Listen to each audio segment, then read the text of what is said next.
Hola, ¿qué tal? Buenas noches. Mi nombre es Claudia Lizeth Morales Vargas.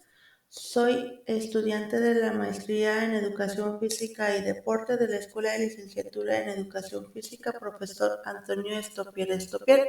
Actualmente curso el segundo grado. En esta ocasión les quiero presentar algo de lo que aprendí en la asignatura de Deporte Adaptado que nos impartió la doctorante Elida Flores.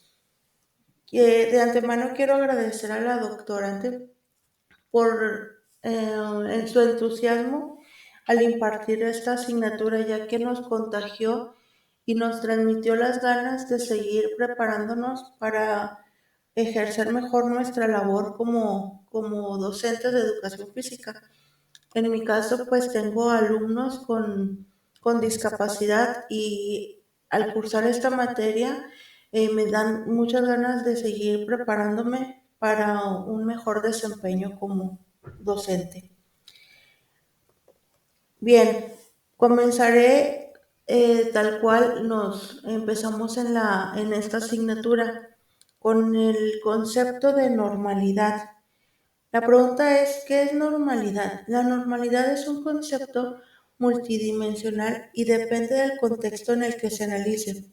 Puede ser vista como un estándar estadístico, una construcción social, una condición médica o un estado psicológico, y su definición varía según el marco teórico desde en el que se estudia. Bien, en diferentes contextos, la normalidad es, por ejemplo, en estadística, está considerado todo aquel colectivo o persona que se alejara o acercara a la media de unos parámetros considerados normales para la población en la que se encuentra o compara. En psicología, según la Asociación Americana de Psicología, la normalidad se define como un rango de conductas y pensamientos que permiten a una persona adaptarse funcionalmente a su entorno.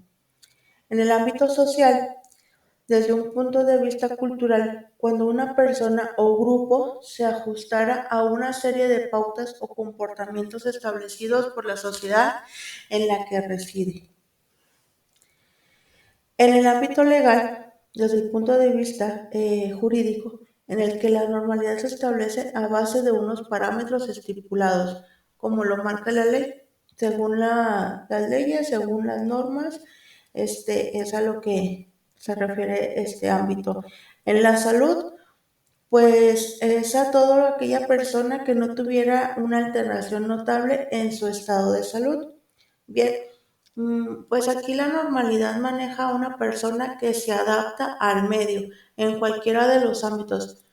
Yo como persona me voy a adaptar porque yo no tengo ninguna condición, no me falta ninguna extremidad, estoy completa, tengo salud, tengo todo, entonces yo me tengo que adaptar a la sociedad y no la sociedad se tiene que adaptar a mí. Ok, me regreso un poquito. Bueno, yo en lo personal pienso que en el caso de las personas con discapacidad, que es lo que vemos en esta asignatura, es que ellas no se deben de adaptar a nosotros. Nosotros como sociedad nos tenemos que adaptar para que ellos se puedan desenvolver correctamente o, mejor dicho, a sus posibilidades del entorno.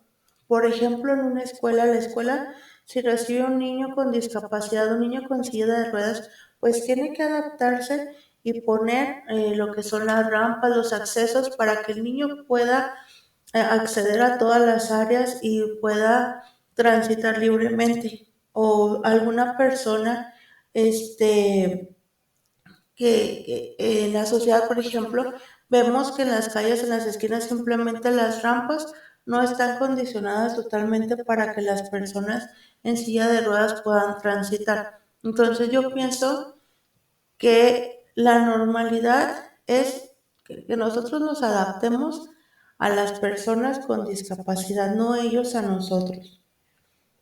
Bien, como segundo punto, pues la definición de AFA.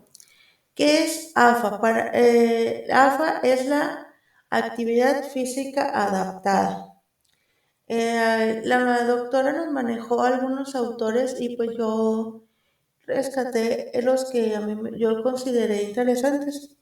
Para Charlie 2004, AFA es un término global al servicio de la promoción de un estilo de vida activo y saludable, con el fin de mitigar problemas psicomotores que interfieren en el desarrollo personal del ser humano. Día 2021. La actividad física adaptada es considerada como todo movimiento, actividad física y deporte en los que se enfatizan los intereses y capacidades de las personas con discapacidad. Se contribuye en un conjunto de actividades que le permiten a la persona con discapacidad no solo mejorar su capacidad física, sino también a las interrelaciones sociales. En el Congreso Mundial de Actividad Física Adaptada en Quebec en 1998, AFA se define como un cuerpo de conocimiento multidisciplinario dirigido a la identificación y solución de las diferencias individuales en la actividad física. Dol Tepper consideraba que AFA como todo movimiento, actividad física y deporte en lo que se pone especial énfasis en los intereses y capacidades de las personas con condiciones limitantes, problemas de salud o personas mayores. Desde el perfil de la maestría AFA, Cuerpo de Conocimiento Interdisciplinario dentro de las Ciencias de la Actividad Física y Deporte para la investigación y programación de nuestras intervenciones en cualquiera de los grupos donde los esfuerzos encaminados al diseño de estrategias de éxito que permitan el acceso a toda la persona especial a la práctica de actividad física, educativa y deportiva en torno a lo más, en entornos lo más normalizados posible. Bien, yo considero aquí que la actividad física adaptada no solamente se refiere a las personas con discapacidad.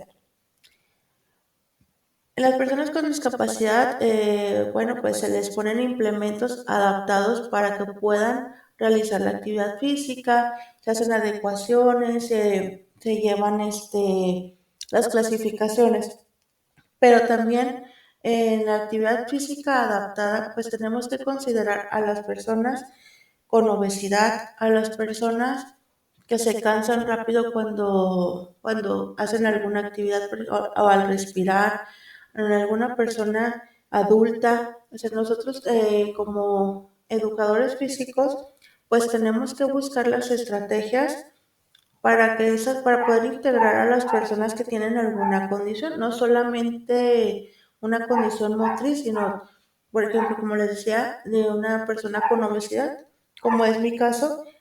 Por ejemplo, yo cuando iba al gimnasio, la persona que me instruía es una persona capacitada, estudiada, que es maestro de educación física.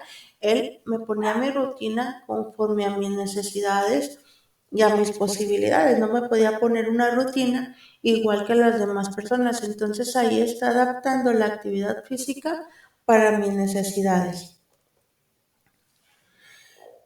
¿Cuáles son los beneficios de la práctica de la actividad física adaptada? Bien, pues se beneficia el sistema cardiovascular como fortaleciendo el músculo cardíaco, mejorando la contractividad del corazón, aumento del volumen sistólico, disminución de la frecuencia cardíaca en reposo y durante el ejercicio, mejorar el flujo sanguíneo, evitando la aparición de cardiopatías derivadas de la formación de placas ateromatosas, mantenimiento de la elasticidad arterial, rendimiento del riesgo de reducción del riesgo de hipertensión arterial debido a un descenso de la resistencia periférica del flujo sanguíneo, diámetro de las arteriolas y viscosidad de la sangre o el gasto cardíaco,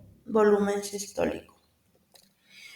También beneficia el sistema respiratorio, mejora la capacidad pulmonar unida a la disminución del volumen residual respiratorio, mejora los músculos respiratorios, disminución de una frecuencia respiratoria por un aumento de la capacidad vital. Se beneficia también el sistema metabólico endocrino, ya que se aumenta el consumo basal, la disminución del colesterol con un aumento del colesterol bueno y una disminución del colesterol malo en los tejidos y las arterias. Ayuda a la prevención de control del sobrepeso o la obesidad, contribución de un peso adecuado, incremento de la sensibilidad a la insulina, este, reduciendo el riesgo de aparición de diabetes mellitus tipo 2.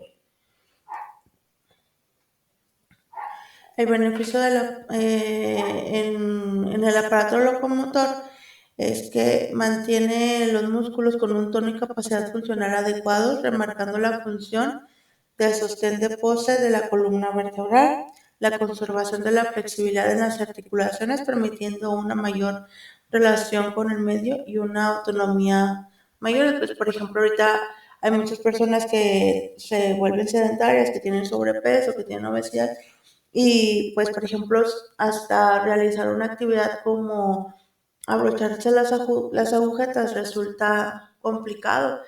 Hay personas que no se pueden poner zapatos, entonces la actividad física ayuda a mejorar la flexibilidad, nos mantiene activos y pues también, como ahorita lo mencioné, en cuanto a la respiración, pues nos ayuda a un mejor control de la respiración. También, perdón, en el aparato locomotor se beneficia la reducción de pérdida de calcio y otras sales minerales en los huesos, implicada en la aparición de la osteoporosis. Bien, también nos beneficia en el nivel psicológico, social y emocional. El realizar actividad física nos ayuda a la disminución de la ansiedad y la depresión. Hay mejoría en el aspectos como la autoestima, la imagen corporal, la disminución del estrés. También hay un descenso de estado de ánimo negativo y del estrés emocional, aminora la soledad e incrementa la felicidad. Realizando actividad física, pues mejoras tu autoestima, te relacionas mejor con las personas, eh, disminuyes la ansiedad, o sea, hasta la depresión, o sea, sacas como que toda mm, las sustancias que te producen ansiedad y depresión al estar realizando actividad física. Entonces se recomienda para todas las personas, no solamente para las personas con discapacidad, sino para todas las personas que se mantengan en actividad física. Y pues, como les decía hace rato, pues una actividad física acorde a las necesidades de cada persona, de cada cuerpo. Bien, vamos a hablar ahora de los tipos de discapacidad, que pues esta asignatura está encaminada a eso, a las personas, al deporte adaptado, que es con las personas que tienen una discapacidad. Manejamos 4 tipos de discapacidad. La primera sería la discapacidad sensorial, la discapacidad motriz, la discapacidad intelectual y la discapacidad mental o psicosocial. Bien, hablando de la discapacidad sensorial, sabemos que se divide en discapacidad sensorial visual y discapacidad sensorial auditiva.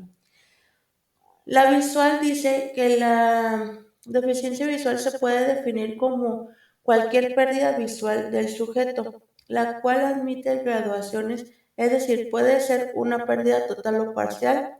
La ceguera implica la pérdida total de la visión, que consiste en la ausencia de percepción y proyección de luz. Y la discapacidad sensorial auditiva habla de que es la pérdida parcial o total de la capacidad para escuchar sonidos. Puede clasificarse en hipoacusia, disminución de la audición o sordera, pérdida total. Esta discapacidad puede ser presente desde el nacimiento o adquirida. Ocurre a lo largo de la vida debido a enfermedades, traumatismos, envejecimiento, etc. La discapacidad sensorial visual, la mínima discapacidad necesaria y obligatoria para participar en las diferentes competiciones que se celebran para este colectivo, está definida como una amplitud visual de 6 sobre 60, escala de Snellen, y o un campo visual de 20 grados con el mejor ojo con corrección. La clasificación. Bueno, para las competiciones se clasifican a las personas con discapacidad. En este caso, hablando de las personas con discapacidad visual, hay tres clasificaciones, que sería la clase B1, que es la inexistencia de percepción de luz en ambos ojos o percepción de la luz con incapacidad para reconocer la forma de una mano a cualquier distancia o en cualquier dirección. La clase B2, desde la capacidad para reconocer la forma de una mano o el contorno de objetos hasta una agudeza visual de 2 sobre 60 y un campo visual inferior a 5. Y la B3, desde una agudeza visual superior a 2 sobre 60 hasta una agudeza visual de 6 sobre 60 y un campo visual de más de 5 y menos de 20. Como vemos, la clasificación más grave de las personas que es más grave es de la B1. Y es más grave la B1, digamos que el término medio es el B2 y luego seguiría el menos grave que es el B3. El ente de gobierno internacional que regula la práctica deportiva de este colectivo es la IPSA. En español, la Federación Internacional de Deportes para Ciegos. En inglés, International Blind Sports Association. Bueno, hay deportes adaptados que pueden practicar las personas con discapacidad visual, que son por ejemplo, el golbal, el judo, el atletismo con sus correspondientes clasificaciones, que es en pista, eh, puede ser T11, T12, T13 y B1, B2 y B3. Ok. Sí, pruebas de pista. El fútbol 5, la natación y el ciclismo. Aquí vimos una referencia de cómo es el fútbol 5. Sabemos que el fútbol 5 el balón lleva cascabeles, que no se puede hacer ruido, por ejemplo, en las gradas, y pues que tiene ciertas adaptaciones para que las personas con discapacidad visual puedan practicarlo. Bien, la discapacidad la discapacidad auditiva y los deportes. Aquí pues a mí me llamó mucho la atención esta discapacidad en cuanto a lo deportivo. Bueno, aquí dice que las personas con discapacidad auditiva, como sordera o hipoacusia, pueden participar en eventos deportivos internacionales específicos para su condición, como son las sordoolimpiadas, también conocidas como Deaflympics o Juegos Mundiales para Sordos. Esos juegos se celebran cada 4 años desde 1924 y están diseñados exclusivamente para atletas con pérdida auditiva. ¿Cuáles son los requisitos para las personas con discapacidad auditiva? Bueno, para participar en las Olimpiadas necesitan tener pérdida auditiva mínima. Los atletas deben tener una pérdida auditiva de al menos 55 decibeles en el mejor oído. En este umbral asegura que todos los participantes compiten en igualdad de condiciones.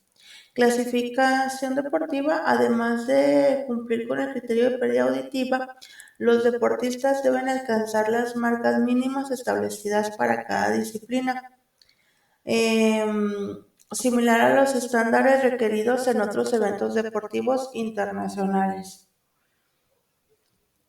Es importante destacar que, a diferencia de otras discapacidades, la discapacidad auditiva no requiere adaptaciones significativas en las modalidades deportivas. Sin embargo, en las Surdolimpíadas se implementan ajustes específicos, como reemplazar señales acústicas por visuales. Por ejemplo, utilizar luces en lugar de la pistola de arranque en atletismo, para garantizar una competencia equitativa. En cuanto a los Juegos Paralímpicos, estos están destinados a atletas con discapacidades físicas, visuales o intelectuales, y no incluyen a los deportistas con discapacidad auditiva. Aquí yo pensaba que las personas con sordera sí participaban en los Juegos Paralímpicos, pero pues ya leyendo un poco de información, pues me di cuenta de que marca ahí que las personas con sordera pues no tenían impedimentos para realizar deportes en las Olimpiadas. Entonces, en las Olimpiadas han participado personas sordas, y a mí pues de verdad sí me llamó mucho la atención. Nunca me lo hubiera imaginado, la verdad yo nunca había puesto atención en esa parte. En la lectura que tuve mencionaba algunos atletas que ya han tenido medallas hasta de plata en natación, siendo una persona sorda. Y pues sí, la verdad yo me sorprendí, nunca me había imaginado que las personas sordas pues pudieran participar en las Olimpiadas y no en las Paralimpiadas. Y pues también conocí que pues hay una competencia específica para las personas sordas. Por eso yo pienso que esto de las personas con discapacidad y los deportes verdaderamente es complejo y muy interesante. Bueno, también una de las capacidades que vimos fue la discapacidad motriz o motora. Basil define a la discapacidad motora como una alteración del aparato motor causada por un fundamento deficiente del sistema nervioso central, del sistema muscular, del sistema óseo o de una interrelación de los tres sistemas que dificulta o imposibilita la movilidad funcional de una o diversas partes del cuerpo. Se trata pues de cualquier alteración del sistema locomotor que afecta fundamentalmente la ejecución motora. Basilio 2021. Las discapacidades se clasifican según el momento de aparición. Pueden ser prenatales, con malformaciones congénitas, espina bífida, anquilosamiento de las articulaciones, perinatal, parálisis cerebral, parálisis del plexo braquial, etc. Postnatal, parálisis cerebral, miopatías, lesión medular, en la adolescencia miopatía de Duchenne, o a lo largo de la vida con amputaciones,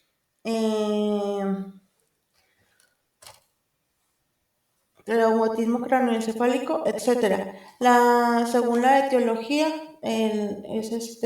otra de las clasificaciones que puede ser por transmisión genética de la madre portadora de alguna miopatía de Duchenne, etcétera, infecciones microbianas, tuberculosis ósea, secuelas de poliomielitis, etcétera, accidentes, lesión medular, amputaciones, etcétera. La C, según la localización, según el nivel de monoplegia, diplegia, paraplegia, tetraplegia, troplegia, hemiplegia, según su extensión completa o incompleta, según ciertos síntomas, espasticidad, ataxia, atetosis o flacidez, o según el origen, puede ser cerebral, parálisis cerebral, espinal, poliomielitis anterior aguda, espina bífida, lesión medular, osteoarticular, tuberculosis ósea, malformaciones congénitas, artritis, amputaciones, vascular, hemorragia cerebral, muscular, miopatía o distrofia muscular progresiva.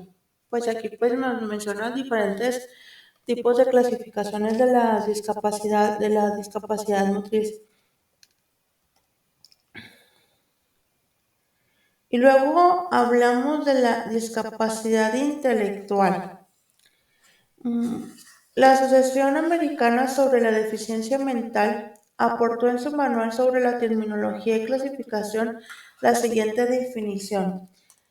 Y la discapacidad intelectual, deficiencia mental, está relacionada con el funcionamiento intelectual por debajo de la media que se origina en el periodo del desarrollo y que se asocia con deficiencias en el comportamiento adaptativo. La Organización Mundial de la Salud define la deficiencia mental como un funcionamiento intelectual inferior al término medio con alteraciones en el aprendizaje, maduración y ajuste social, construyendo un estado en el cual el desarrollo de la mente es incompleto o se detiene.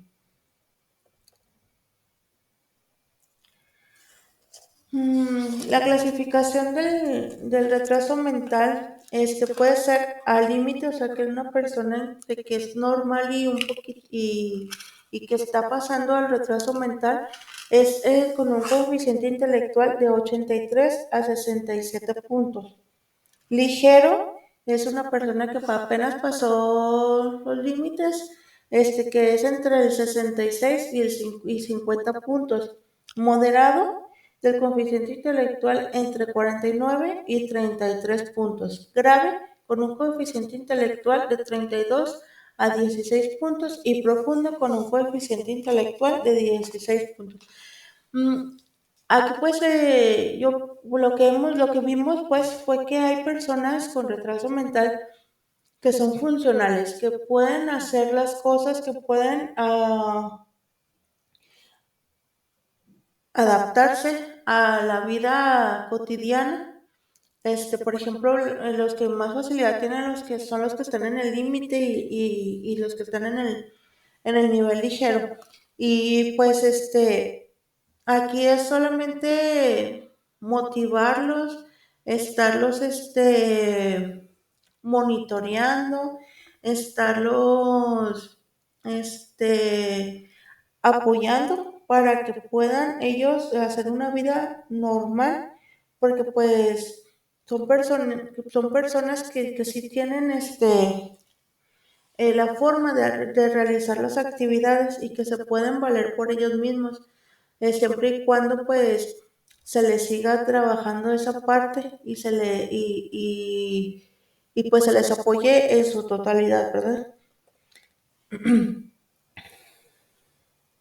La discapacidad mental o psicosocial. Vamos a hablar de la discapacidad psicosocial. Aquí habla que la discapacidad psicosocial es un proceso que aparece cuando el entorno no permite a una persona participar de la misma manera que todos a causa de un proceso o antecedente de salud mental.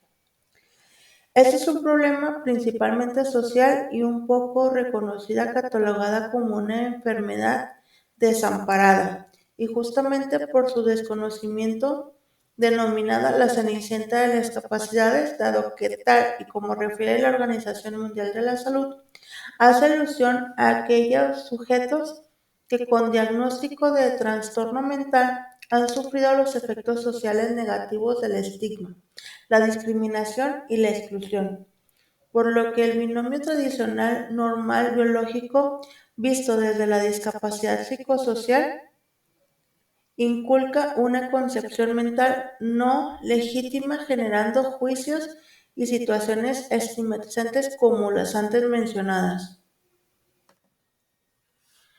Bien, nos quedamos, se me descargó mi lab. Entonces, nos quedamos en la discapacidad psicosocial. A las personas que sufren de esta discapacidad,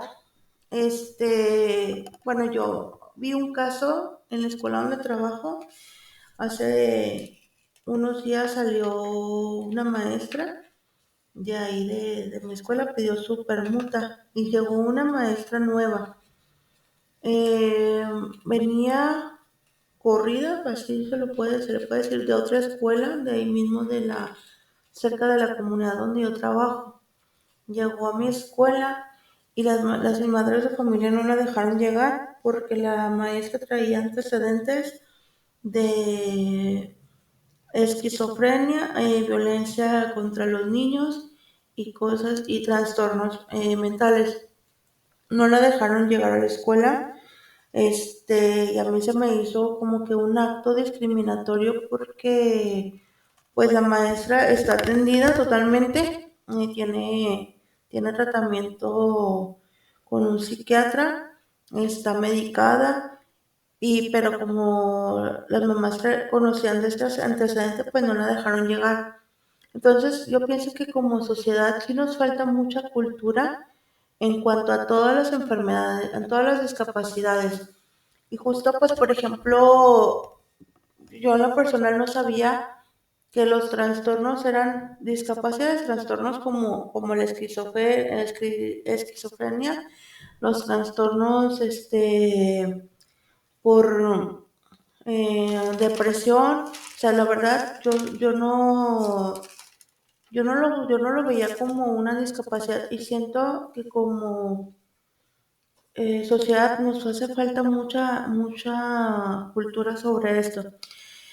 Este, mm, por ejemplo, esta maestra, pues si a lo mejor las madres de familias conocieran que está atendida, pues a lo mejor lo hubieran dejado llegar. Pero llega, por ejemplo, el supervisor de la zona y dice, no, la maestra no está en condiciones de trabajar aquí en esta escuela, de trabajar con ningún niño. Pero él no tiene la parte médica donde le digan que la maestra está medicada. O sea, lo que ya decía es que déjenme trabajar, ya tengo mi tratamiento y estoy apta para trabajar. Entonces la separaron de su cargo.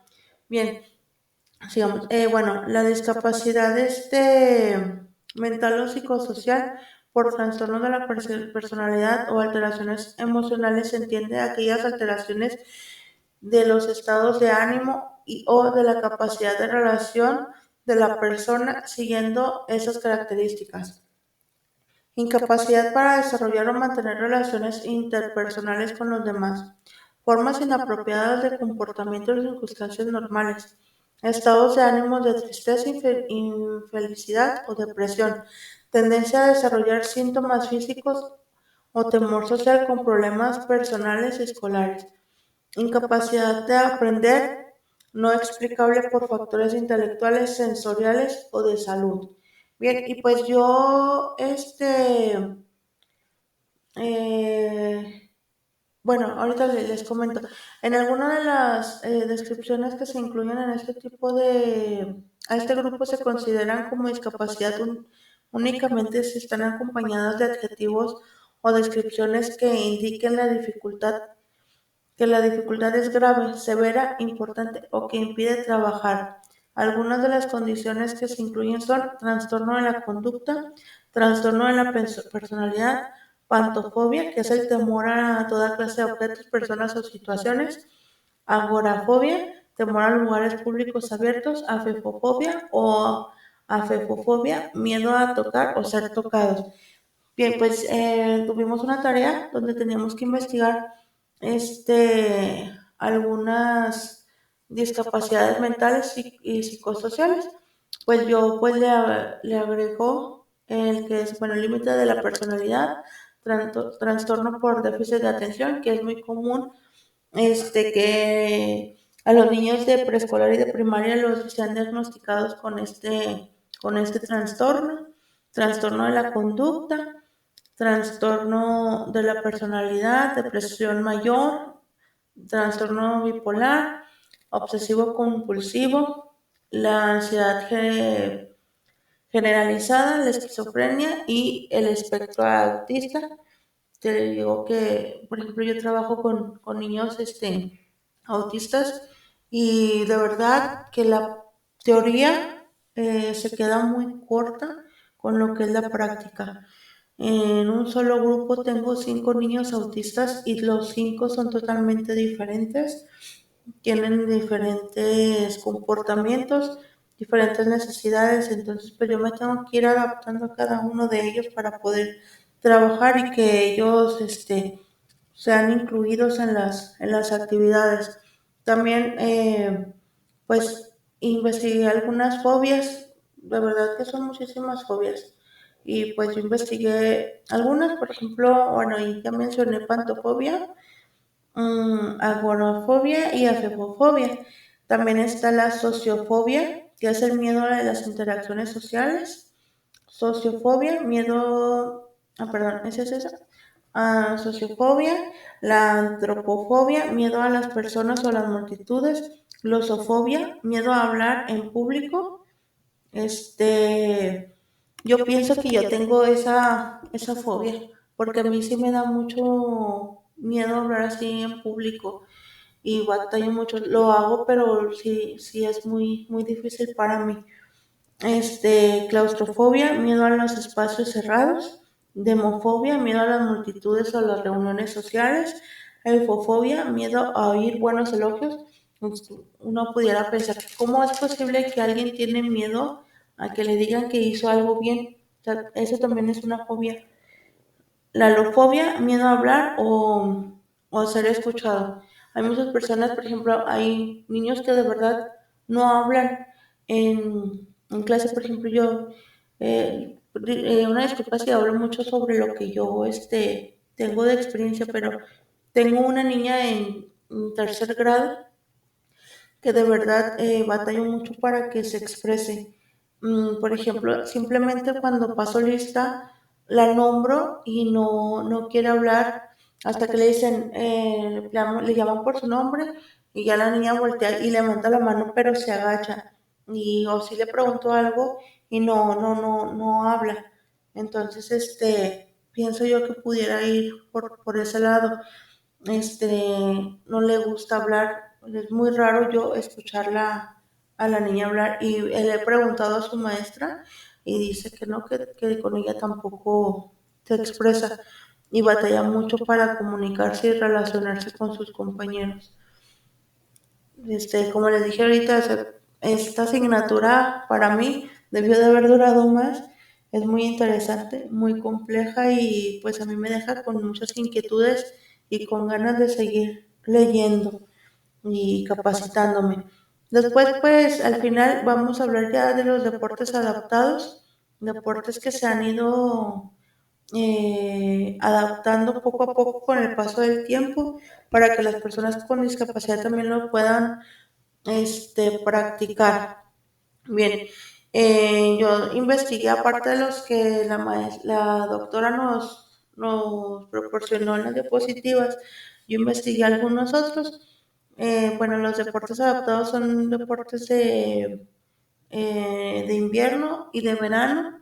Los que de invierno yo encontré que está el esquí alpino adaptado, esquí de fondo adaptado, biatlón adaptado, hockey sobre hielo, snowboard adaptado, curling en silla de ruedas. De verano encontré que son muchísimos más.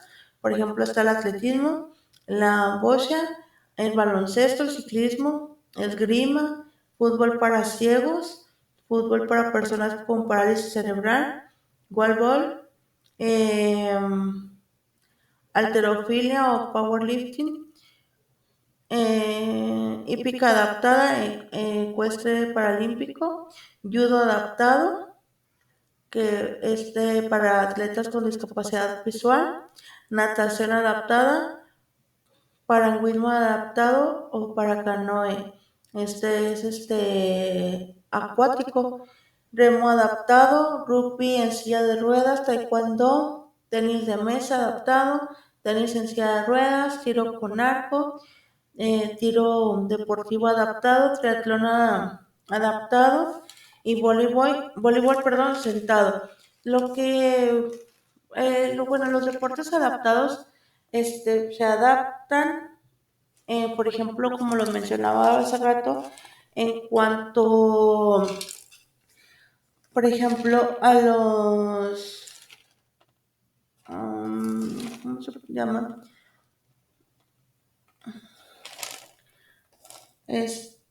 A los implementos, por ejemplo, al equipamiento, a las reglas. La mayoría pues son muy parecidos a las reglas de los deportes normales, pero pues aquí ya le agregan o le modifican algo para que se adapte totalmente a las personas, a la discapacidad de las personas que lo van a practicar. Como es un deporte pues adaptado, tiene que tener adaptaciones precisamente para que las personas con discapacidad lo puedan practicar y pues ahí sabemos que existen las para paralimpiadas y que pues todas las discapacidades tienen um, un ente que lo regula, y pues que todos los deportes están regidos por alguna institución que regula las reglas, que regula los criterios, las clasificaciones, que pues es que es muy extenso, muy complejo y pues como dijo la doctora, en 4 sesiones es muy poquito pues para aprendernos todo de memoria, pero sí, para mí esto es una asignatura que me dejó mucho aprendizaje y como lo dije hace rato, muchas ganas de querer seguir aprendiendo y pues le agradezco mucho a la doctora Elida por transmitirnos sus conocimientos y espero volver a coincidir en alguna otra ocasión. Muchas gracias, esa sería mi participación.